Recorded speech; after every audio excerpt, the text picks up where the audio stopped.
Welcome to today's video, where one of the biggest secrets in the history of the British royal family is about to be revealed.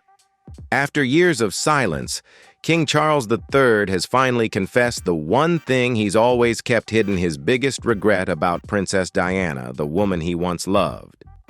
But could this be the turning point that causes the royal family to fall apart? Let's dive into the shocking events and the secrets behind King Charles's confession in today's video. Before we dive into the video, I've got a question for you. Have any of you ever heard of royal secrets? If so, leave a 1 in the comments. If not, drop a 0. Stay tuned to find out the truth from Princess Charlotte, and don't forget to support the channel by hitting that subscribe button.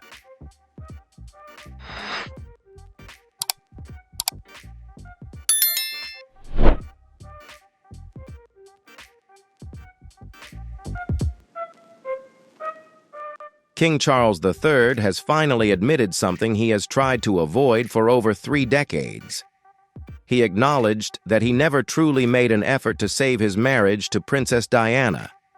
This admission is not only a personal moment, but also marks the beginning of a fracture in the monarchy.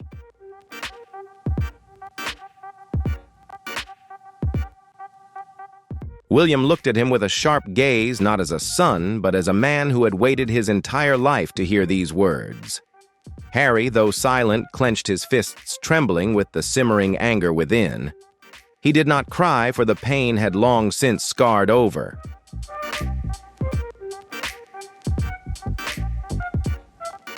And then Camilla, the woman who once lived in the shadows, now stood firmly at the edge of the spotlight as a queen. She understood that though she may wear the crown, she would forever stand in the shadow of the name Diana. Even if she sat on the throne, Diana's presence would always loom behind her.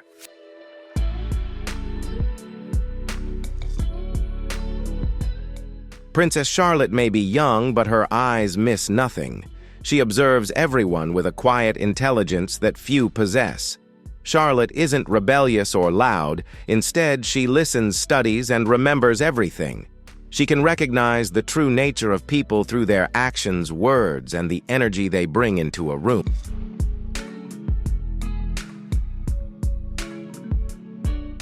Outside, the rain fell gently, veiling the royal garden in mist, as if nature itself was trying to conceal the dark secrets within.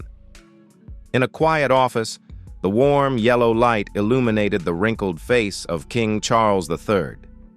He sat alone, his hands trembling as he held an old cassette recorder, a relic from the past.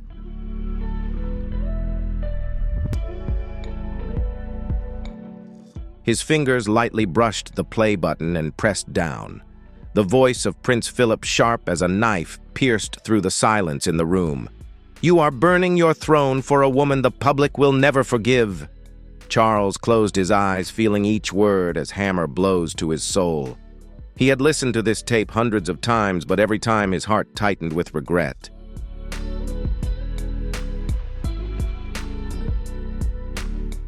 Those words were not just a warning, but a curse, a prophecy of collapse.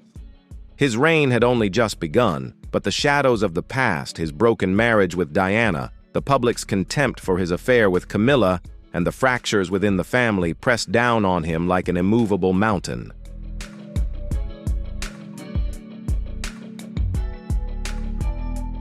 Charles stood up and slowly walked to the window, gazing out at the darkened garden. The rain continued to fall steadily, each drop seeming to echo painful memories. Diana's disappointed eyes, the jeers of the crowd, and his own weak voice attempting to justify his mistakes. In a rare moment of honesty, Charles turned to his closest assistant, Sir Edward Young, who stood silently by the bookshelf. Charles's voice was hoarse, as if the truth required all his strength to speak.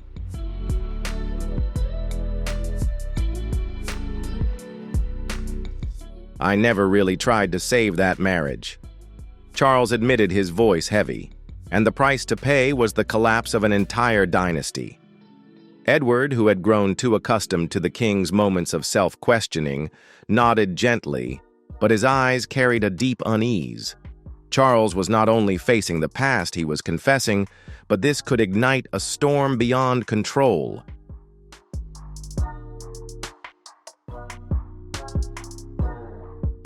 Edward lowered his head softly, murmuring, "Your Majesty, these words. If the public hears them, it won't just be a scandal. It could shake the very throne." Charles didn't respond, silently returning to his desk. His hand accidentally brushed against a small photo, a glimpse of the once happy family, Charles, Diana, William, and Harry, on a sunny day at Highgrove.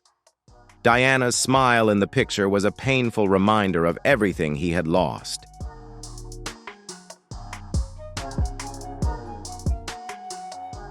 In the weeks that followed, whispers spread throughout the palace.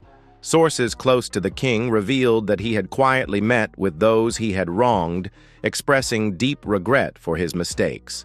However, the most significant meeting took place on a cold evening at Sandringham, where he faced William, his eldest son, who was now shouldering the future of the throne.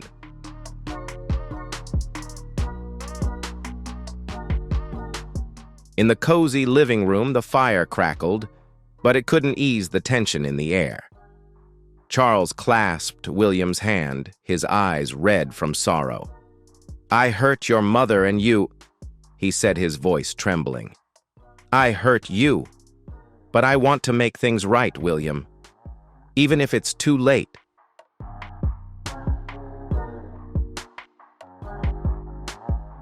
William kept his face cold, but his eyes flared with repressed emotions. He stood tall, his shoulders stiff as though trying to suppress the simmering anger that had existed for decades. "You know that," he replied, his voice low. "But the cost-cutting wasn't just the throne. It was us, this family. You chose Camilla and Mum had to pay with her life."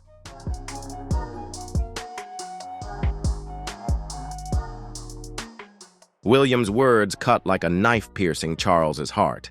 He staggered back, his face drained of color.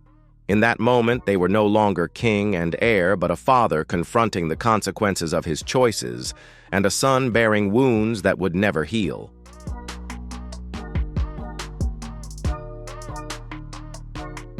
The door to the room closed behind William, but those words didn't stay confined to Sandringham. They slithered through the palace corridors, reaching loyal servants, and finally they found someone who couldn't ignore them. Camilla, the new queen, quietly observed Charles's every move.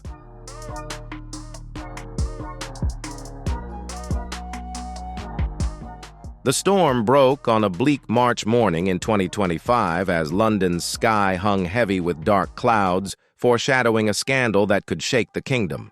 The Times, Britain's most esteemed newspaper, stunned the nation with a bombshell headline on its front page.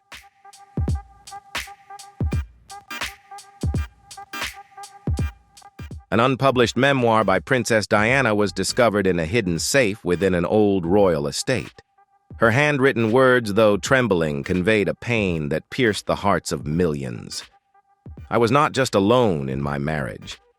I was isolated in an institution with no escape. I tried, but Charles's heart was never mine. I don't blame him for loving another. I blame him for letting me believe I had a chance."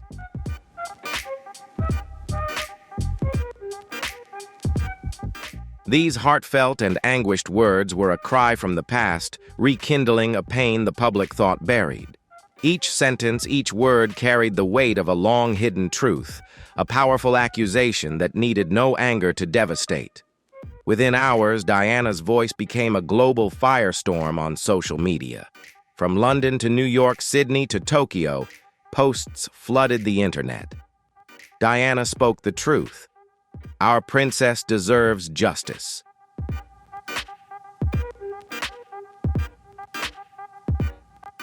Outside Buckingham Palace, hundreds gathered undeterred by the cold, drizzling rain.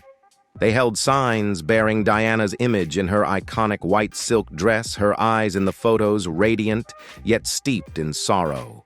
Chants echoed through the iron gates, fierce and resolute.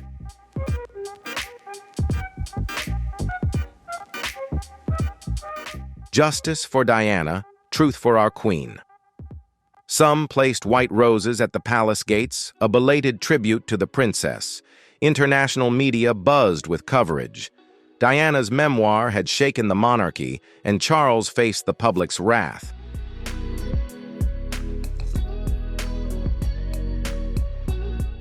In a private meeting room at Clarence's house, tension hung thick in the air. King Charles III sat silently at the head of the table, clutching a newspaper with printed excerpts from the memoir. His sunken eyes stared into an inescapable abyss.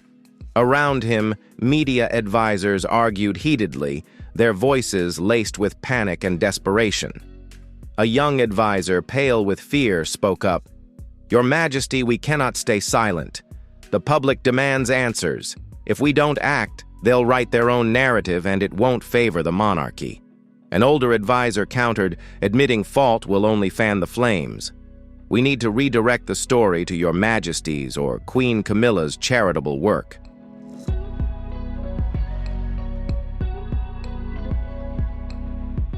Charles raised his head, his resolute voice cutting through the chaotic atmosphere.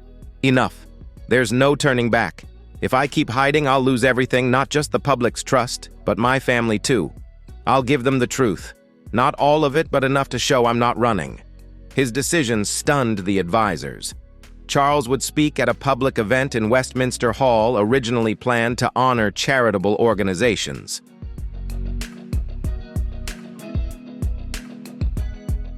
As Charles stepped to the podium facing thousands of eyes and millions more through television, the atmosphere grew stifling. The crowd fell silent, only the patter of rain audible outside. Charles took a deep breath, his hands gripping the white wooden podium tightly, his body visibly tense. His voice trembled, stripped of a monarch's usual majesty.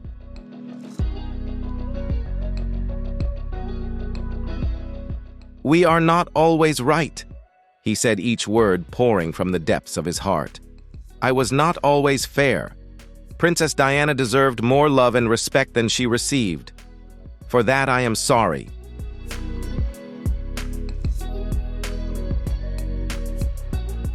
This is a high-stakes drama, but for those who watch closely, it's not the dazzling display that matters, it's the moments of silence.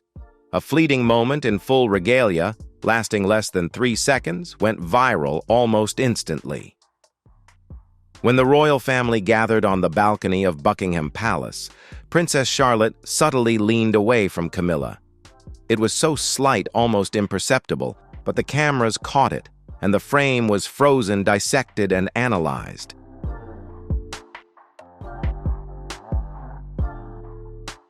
Behind the scenes in a private room at Clarence's house, Camilla, now queen, couldn't conceal her fury. The opulent room, adorned with Persian rugs and oil paintings, grew stifling under her rage.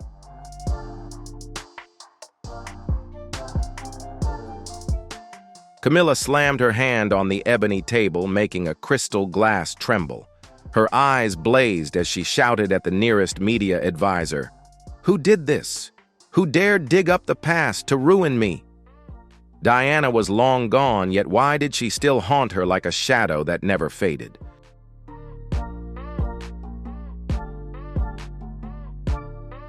The advisor, a middle-aged man with a strained expression, nervously handed her a sealed royal envelope. Inside was a small cassette tape and a handwritten transcript. Camilla's hands trembled with rage as she played the tape. Prince Philip's stern, icy voice filled the room as if he were standing before her. "Camilla is not just Charles's lover. She is a manipulator, and she will not stop until she has everything, even the throne."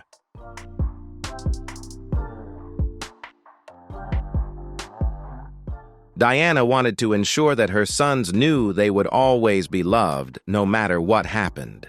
She taught William to live freely and not worry about the future. Her lessons helped her sons feel more connected to the world outside the royal family. Harry, in an interview, shared his special relationship with his mother. He remembered the warm hugs from Diana, the way she would lift him up and hold him tightly in her arms.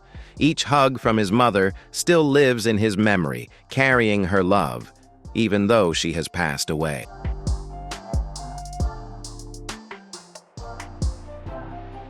Camilla stood striding to the window and staring into the darkened gardens of Clarence House. The rain fell relentlessly, but in her mind, a plan was taking shape. She would not let Diana, even in death, take what she had sacrificed her life to achieve.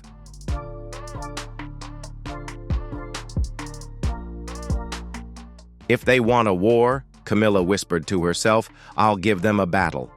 Her voice was resolute, though unhealed wounds lingered within. Camilla didn't fear this fight she'd fought before, but this time everything would be different.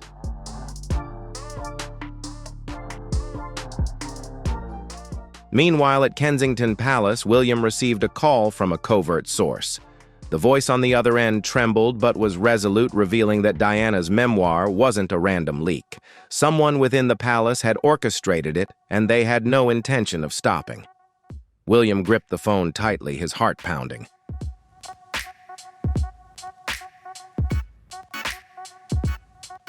William knew this storm was only beginning, and to protect his mother's legacy, he would have to fight a battle he was never prepared for. Night had fallen over Kensington Palace, but the chandelier's brilliant glow in the drawing room couldn't dispel the heavy atmosphere.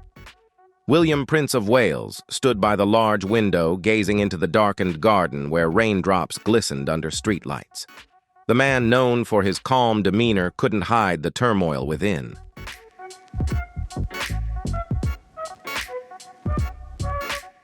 What do you think William will do next? Will he be able to overcome the struggles and remain faithful to his family and Princess Diana's legacy? Share your thoughts in the comments below. And don't forget to hit like, subscribe, and stay tuned for the next developments in this story.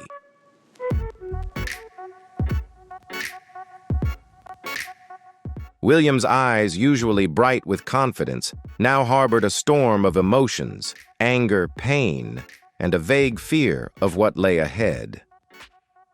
King Charles's shocking speech at Westminster, where he apologized for his wrongs to Diana, still echoed in William's mind. Though sincere, the confession had exposed a fracture in the monarchy, and William knew he couldn't stand idly by. He made his decision in silence.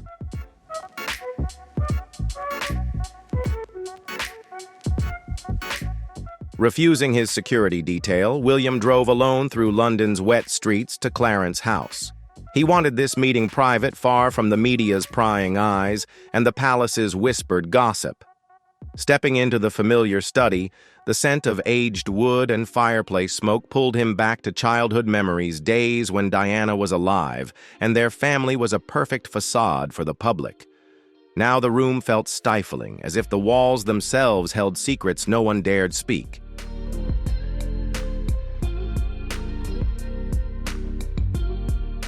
Charles sat behind the desk, his face gaunt, eyes red, as if he'd wrestled with his conscience all night. When he looked up, his gaze met William's, and both felt the weight of the conversation to come. Charles stood, his voice thick with regret. "I thought Camilla was my refuge, but she was where I hid from responsibility. I was wrong, William, and I don't know how to make it right."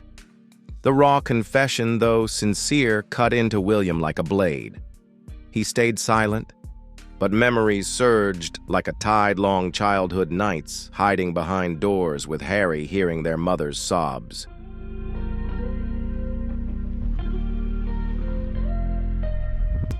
William recalled Diana's tight embrace, her trembling voice whispering, "Be strong for one day, you'll have to fix what's broken." He dug his nails into his palms, fighting the rage swelling within. He wanted to scream, to demand why his father let everything crumble, but he stood still, fearing a single wrong word might snap the fragile thread between them. Finally, William spoke, his voice low but sharp as a blade. "We can't afford to lose any more, Father."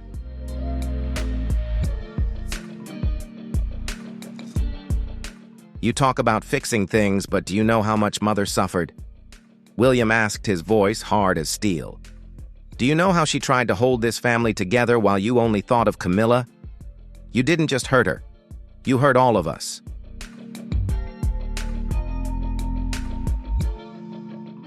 Charles bowed his head, his shoulders trembling as if William's words were too heavy to bear.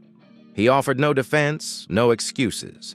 In that moment, he was not a king, but a father facing the wreckage of his choices. William turned away, but within him a fire had ignited. He would not let the past repeat itself, nor allow his family or the monarchy to fracture again.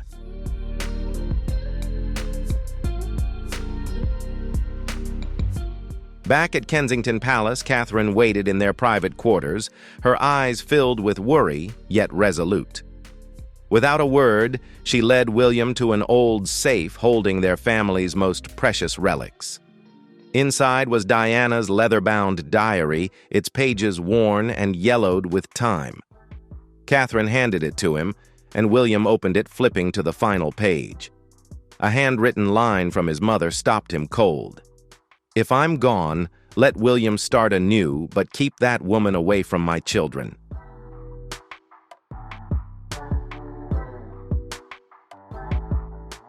Diana did not get along with Princess Michael of Kent, whom she considered arrogant and difficult. Princess Michael, with her haughty personality, was often referred to as the bossy princess, a nickname that may have originated from Princess Anne. Diana also called her U-boat commander, a nickname that carried a particular meaning.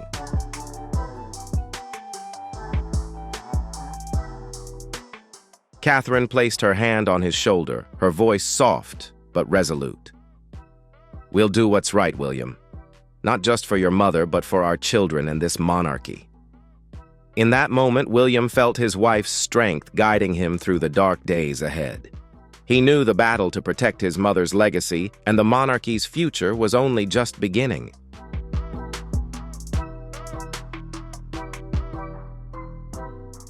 Outside the palace, the storm of public opinion swelled. Determined to reclaim her standing after Charles's controversial speech, Camilla prepared for a grand event at London's Royal Albert Hall, a charity gala, to bolster her image as queen. She chose a striking red silk gown, a symbol of power and confidence. But beneath the surface, she couldn't hide her unease.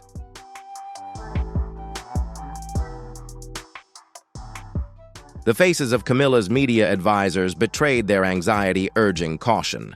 A trembling voice pleaded, "Your Majesty, the public is enraged. Protests demanding justice for Diana are spreading. If you appear now, we fear a backlash." Camilla, her eyes cold as steel, cut him off. "I am the queen. No one will force me from the throne, not even William. If I don't appear, they'll think I'm afraid."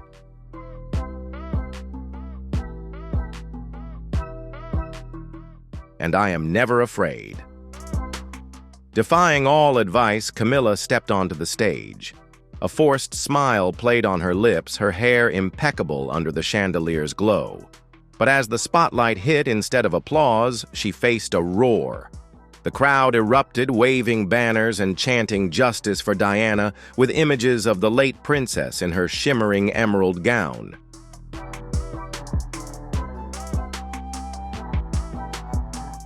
A group shouted in fury, "Camilla, go home!" The cries pierced her heart, echoing the days when Diana was shunned by the royals. For the first time, Camilla felt the isolation Diana endured, not just from the public, but from the invisible walls of the palace where judgmental glances and whispers now turned against her.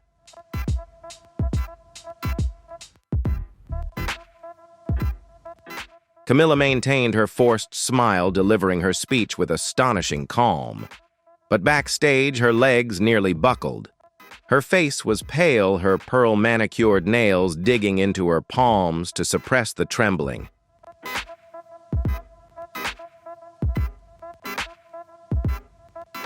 A panicked advisor rushed to her, whispering, "Your Majesty, we've just learned an internal email you sent to Sir Edward Young has leaked to the press. In it, you requested we halt Diana's charitable projects and limit Prince William's role in royal reforms. The media's calling it a plot against Diana's legacy. Someone inside the palace did this deliberately, and they're targeting you."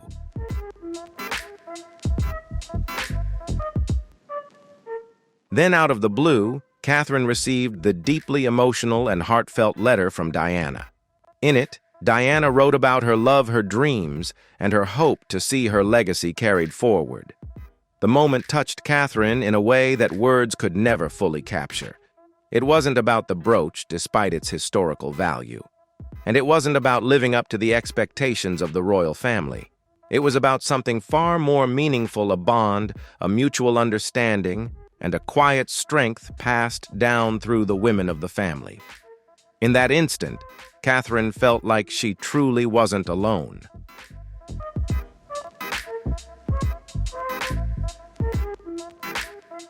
Camilla retreated to a shadowed corner backstage, leaning against the wall to keep from collapsing. Her breath came in gasps, her mind reeling with images of screaming headlines and escalating protests, all under Diana's looming shadow, smiling from eternity. She realized her enemy wasn't just out there among the jeering crowds or tabloid pages. The enemy was inside the palace, a close, powerful figure determined to destroy her. She straightened, wiping sweat from her brow, her face hardening. "Summon the media team," she ordered, her voice steady. "I want to know who's behind this, and I want them punished."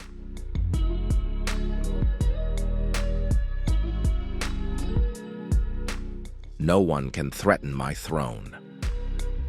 In Camilla's mind, a plan took shape not just to protect her position, but to ensure those who challenged her paid a steep price.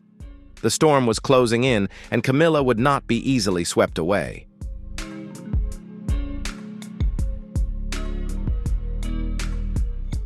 A plane touched down at Heathrow on a dreary afternoon.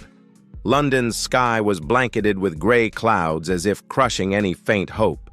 Harry, Duke of Sussex, descended the steps, his eyes heavy with sorrow, but resolute like a warrior returning to an old battlefield.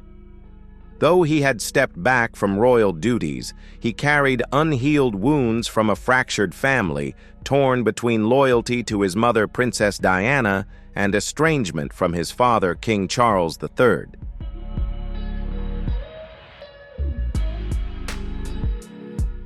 This return wasn't for reconciliation.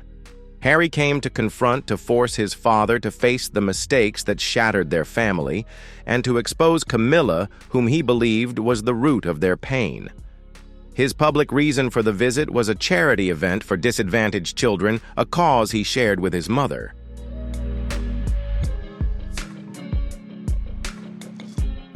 But in the shadows of Clarence House, a private meeting had been arranged. Harry requested a one-on-one with his father, no advisors, no aides, no cameras. Stepping into the familiar study, the scent of aged wood and fireplace smoke pulled him back to childhood when their family was a perfect facade to the world. Now the room hummed with tension, as if the air itself held its breath awaiting an explosion.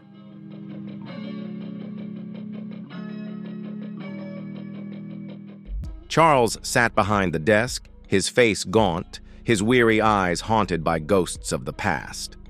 His apology at Westminster, admitting his wrongs to Diana, still stirred public uproar. But to Harry, it was a belated, feeble confession, too weak to heal the deep scars etched in his soul.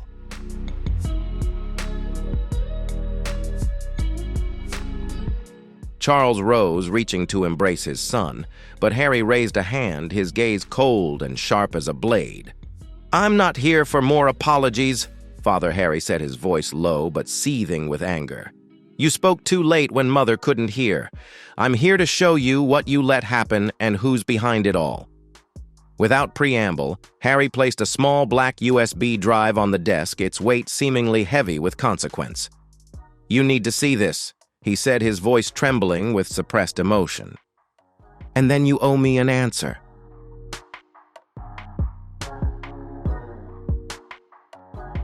Charles's trembling hands plugged the USB into his laptop.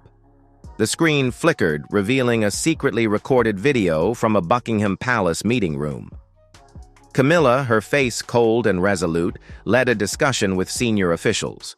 Her voice was unwavering, her tone chillingly calm. What she said next, the plans laid out, was a shocking revelation, forcing Harry and Charles to confront an undeniable truth.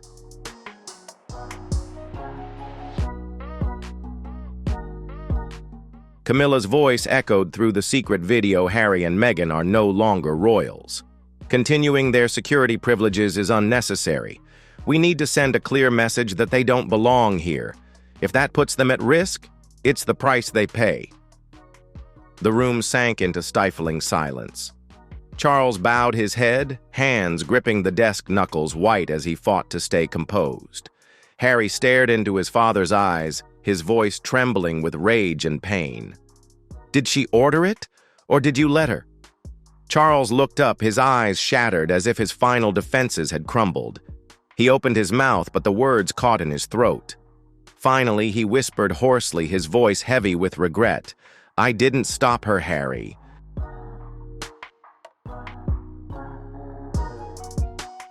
I let Camilla decide thinking it would keep the peace. But I was wrong, and the price was you, your family." The confession, sincere but agonizing, cut deeply into Harry. He stood, frozen fists, clenched eyes, stinging with disappointment and grief. "Peace," he repeated, his voice choked. "You call putting Meghan and me in danger peace. You call letting Mother live in loneliness abandoned by this institution peace. You chose her, not us, not Mother."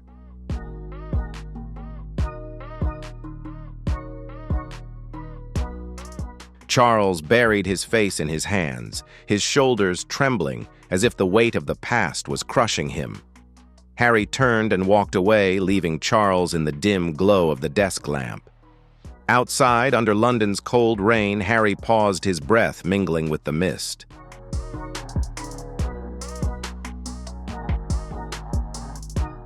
Harry could wield the video as a weapon to destroy Camilla and shake the monarchy. But he knew revenge wouldn't bring his mother back or mend their family. Instead, he made an unexpected move. He sent a copy of the video to William with a brief but weighty message. "You're the only one who can stop her. Don't let Mother's death be in vain."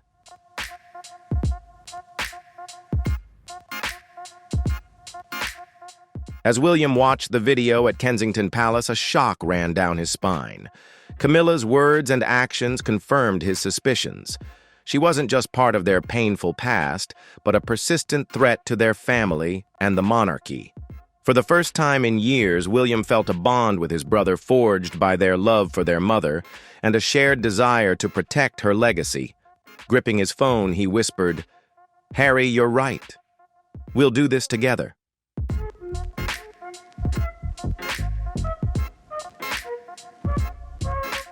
William sought out Catherine, sharing the video and its revelations. In the quiet drawing room of Kensington Palace, they sat facing each other, firelight, casting resolute shadows across their faces. Catherine clasped William's hand, her voice steady. "Camilla has gone too far. If we don't act, she'll destroy everything your mother built."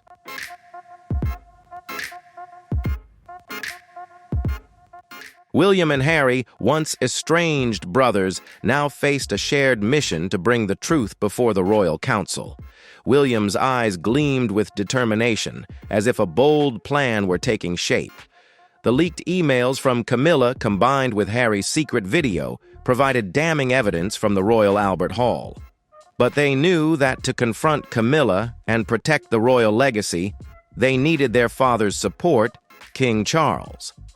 For the first time in years, the brothers had to unite, reigniting a spirit of solidarity to save the monarchy from collapse.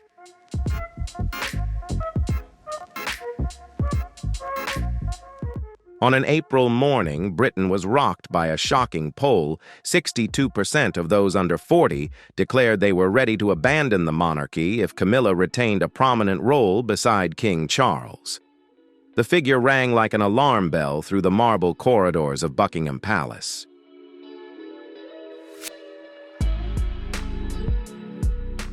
On London's streets, waves of protesters raised banners bearing Princess Diana's image, demanding justice for the people's queen. International media fanned the flames of chaos with sensational headlines warning of a British monarchy teetering on the brink of collapse.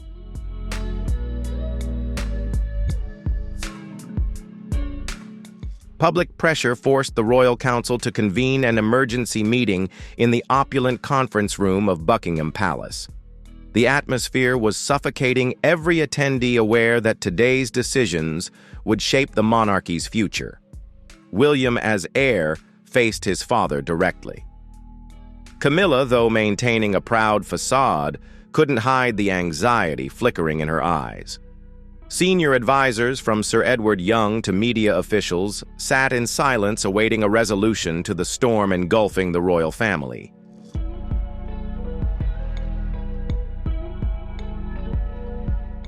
William's voice, both resolute and tinged with sorrow, filled the room. He recounted the chaotic weeks, the leaked emails exposing Camilla's intent to diminish Diana's charitable legacy, and the surging protests demanding justice. As heir, William proposed a bold reform plan, reducing Camilla's ceremonial role, elevating Princess Catherine in international duties, and publicly acknowledging the monarchy's past mistakes. Though he didn't mention Harry's video, William's piercing gaze at Camilla seemed to say the truth could no longer be hidden.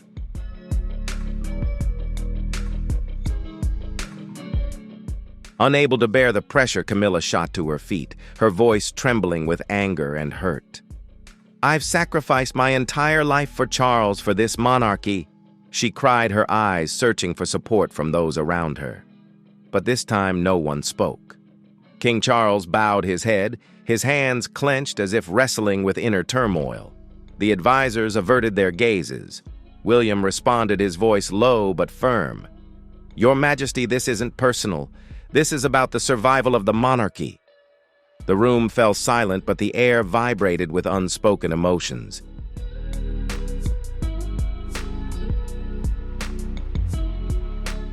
Realizing she had no allies left, Camilla left the meeting room with heavy shoulders, her eyes reflecting shattered ambitions.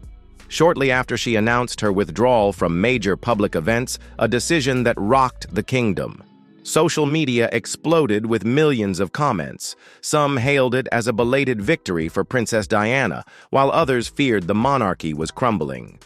On forums, a question echoed: can the stability of the royal family endure as the cracks grow deeper?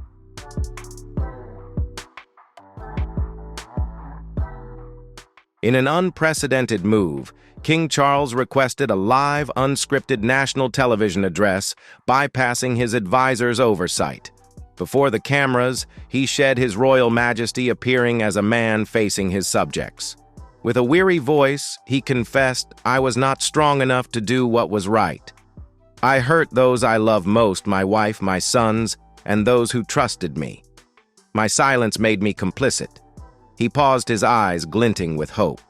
"Today, I choose to speak. I promise to do all I can to heal these wounds, not for the throne, but for my family and this nation."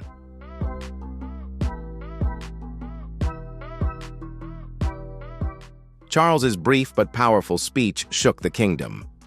On London's streets, calls to abolish the monarchy quieted, giving way to fervent debates.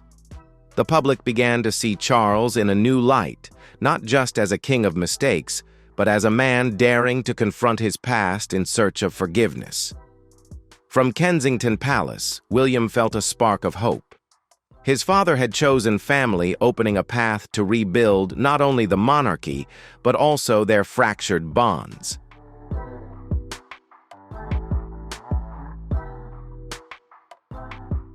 A year has passed since the storm that shook the royal family. Camilla, once queen, now lives in seclusion in a private estate in Wiltshire, far from the prying eyes of the media and protests.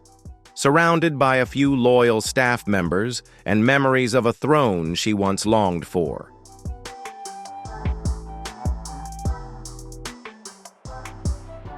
The public no longer sees her in the headlines. Only whispers remain: has Camilla truly given up, or is she waiting for a chance to return? Whatever the answer may be, her presence has faded in the light of a monarchy that is undergoing transformation.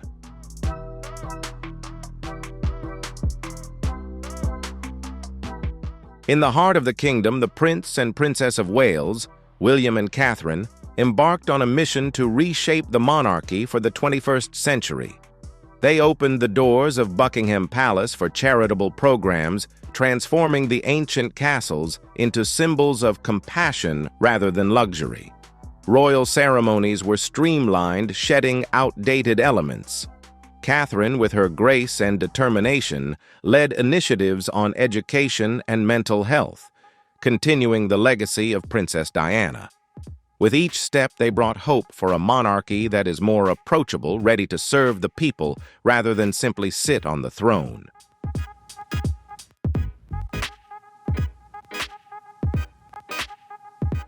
Under the autumn sky, as golden leaves gently fell on the Buckingham Palace square, William stepped before the crowd, his voice firm yet warm. He announced the creation of the Royal Future Foundation, an ambitious project aimed at modernizing the monarchy and connecting with the younger generation. "We cannot change the past," he said, "but we can build a future based on truth, compassion, and trust." The crowd erupted in applause, but in William's eyes there was a flicker of unease. He knew that despite the progress made, the monarchy still stood on fragile ground where the cracks of the past awaited healing.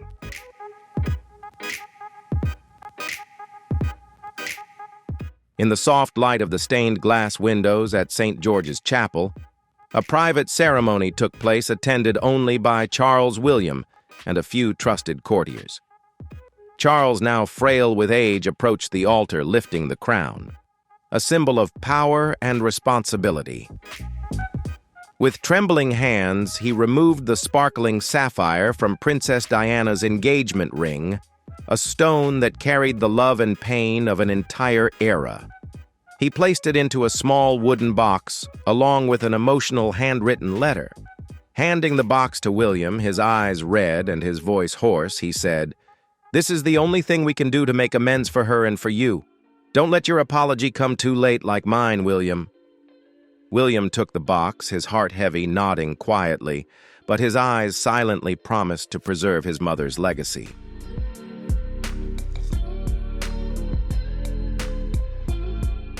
In secret, Charles amended his will, dedicating most of his personal wealth to establish the Princess Diana Foundation, a global charity supporting children and women from the slums of Mumbai to refugee camps in the Middle East.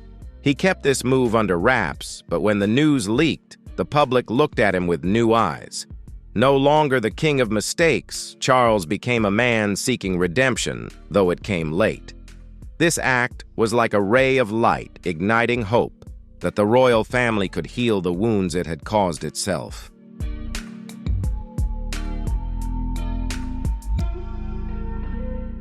On a cold winter's day, William stood on the balcony of Buckingham Palace with Catherine and their children, George, Charlotte, and Louis.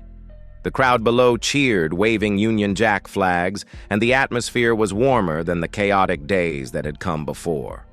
Behind them, the throne gleamed in the sitting room, but its light no longer belonged to Camilla. It now pointed towards a new generation. William smiled, but his smile hid a worry. He looked at the crowd, then turned to Catherine, whispering, "We've come a long way, but is it enough? Can the cracks be healed?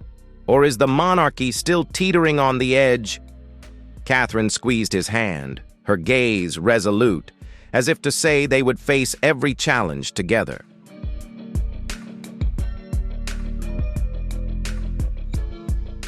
In private, Charles revised his will, leaving most of his personal fortune to create the Princess Diana Foundation, a global charity supporting women and children from the slums of Mumbai to refugee camps across the Middle East. He kept the decision quiet, but once the news leaked, the public began to see him differently. No longer just the king who had stumbled, Charles was now a man in search of redemption, even if it came late. The gesture felt like a beam of light, sparking hope that the royal family might finally begin to heal the wounds it had long inflicted on itself.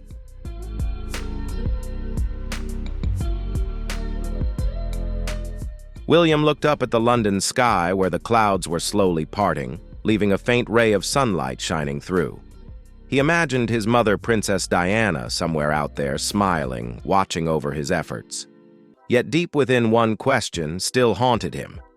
Is what we're doing enough to protect my mother's legacy? Or will the shadows of the past forever haunt the monarchy? The question lingered like a cold wind, sending a shiver down his spine, though his gaze remained firmly set on the future.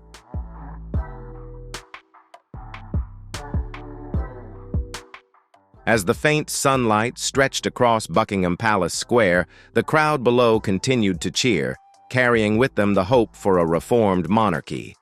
That beam of sunlight could be a sign of hope, a promise of a new dawn for the monarchy.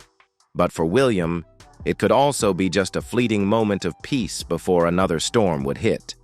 He tightened his grip on Catherine's hand, took a deep breath, and silently vowed to fight on, for his family, for the country, and for his mother's legacy.